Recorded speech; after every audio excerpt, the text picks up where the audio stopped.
everyone, and welcome back to my channel. If you haven't already seen my videos, my channel focuses on ecology, animals, and working towards a more sustainable lifestyle from my perspective as a wildlife biologist. So let's get right into today's topic. And special thank you to the European Climate Foundation for sponsoring today's important video.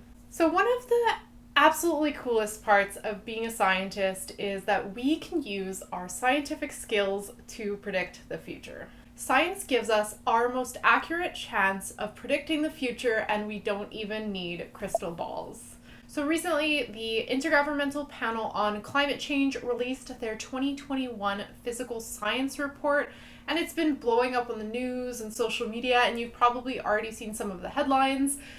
And if you have eco-anxiety or struggle with that, you may have avoided some of these headlines as well, which is totally fair. Climate change is here and it's happening, and we are seeing the current impacts worldwide across the ecosystems all over the planet. But what does the cutting-edge science tell us about the future of this planet? Let's go through some predictions. So prediction number 1 from the IPCC report is that the planet is getting hotter. Looking at the past actually helped us create this prediction. So this is pretty cool. Scientists can actually reconstruct the past before we even could take temperature readings and then compare them to the rapid warming of a bit over 1.09 Celsius that you can see from 1850 to 2020. So models help us visualize a world where humans are not contributing to climate change and taking into account only natural variations. And 1, I wish I could live in this world. Take me there, please. And 2, they're actually able to use that and compare it to the temperature rises that we are seeing today. So yes, some of this temperature variation is natural,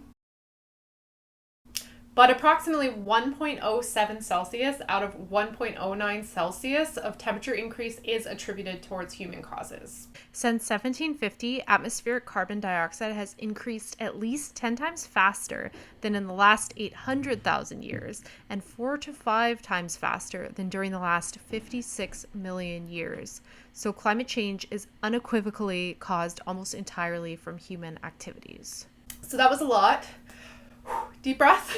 Let's look at something cool now. So scientists predicted potential situations of what could happen before we hit the year 2100. So where we either continue to emit large amounts of carbon dioxide into the environment and continue down our current path basically, or we reduce our CO2 emissions to 0 and actually go into the negative emissions.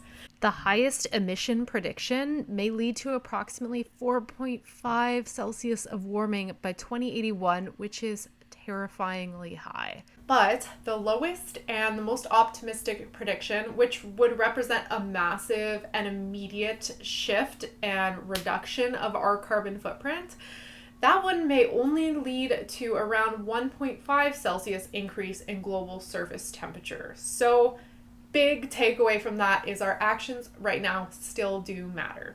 Let's look at one of the most important resources that we have to sustain human life. So this is prediction number 2. The ocean will continue to rise and warm, sea ice will melt, and glaciers will continue to recede. The ocean has warmed faster over the last 100 years than we've seen in 11,000 years. This warming trend means that the mean sea level has risen faster in 120 years than it has in the last 3,000 years. So increased carbon dioxide gas in the atmosphere leads to a lower pH, so more acidic, and the surface open ocean pH in the last few decades is unusual than anything we've seen in 2 million years. So this is one of the saddest, I think, personally, takeaways from the IPCC report, so brace yourself mentally a little bit here. Sea level rise and glacier melt is not reversible within the near future. So the report states, in the longer term, sea level is committed to rise for centuries to millennia due to continuing deep ocean warming and ice sheet melt, and will remain elevated for thousands of years. So after scientists have run multiple scenarios of differing carbon dioxide inputs before the year 2100, under every scenario, Arctic sea ice will be melting. All right, prediction number 4.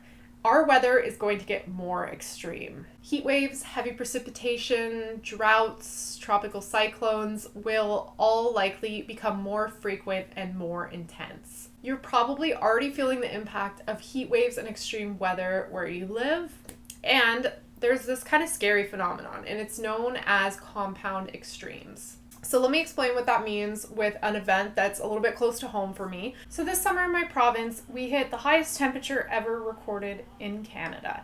The small town of Lynn, British Columbia hit a high of 49.6 Celsius, or 121.8 Fahrenheit for Americans.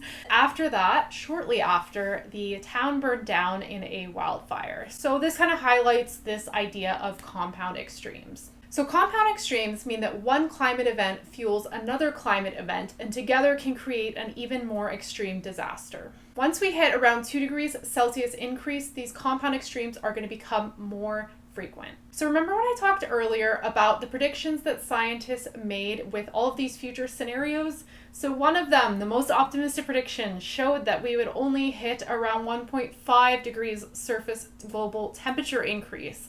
And so that still stays under that 2 degrees Celsius that is expected to cause more compound extreme events. If we keep the warming to around 1.5 degrees Celsius, that would reduce the likelihood of these extreme climate events. This is really overwhelming, and I want to share with you something that really has helped me as a scientist working in these times, and it's from my favorite book slash movie series, Lord of the Rings. So I think about this all the time. Frodo says, "I wish none of this had happened," which I am agreeing with.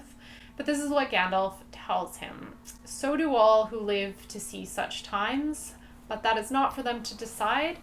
All we have to decide is what to do with the time that is given to us." We can't despair now because a better future for ourselves and for the planet is completely within our reach. Global action has to be urgent and drastic right now. This is likely one of the biggest challenges our species has ever faced, but it's unique.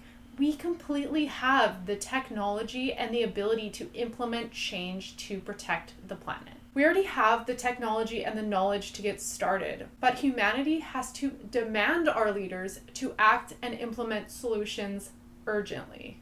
I just felt like I just got really dramatic all of a sudden. Let me know what you guys think in the comment section of this video. Let me know what you think about the IPCC report and kind of your thoughts about steps going forward into the future. Special thanks to the thousands of scientists, technicians, researchers, professors, everyone who's dedicated their time and expertise in the production of this report. You guys are truly planet heroes. Thank you guys so much for watching, and I will see you on the next video. Bye!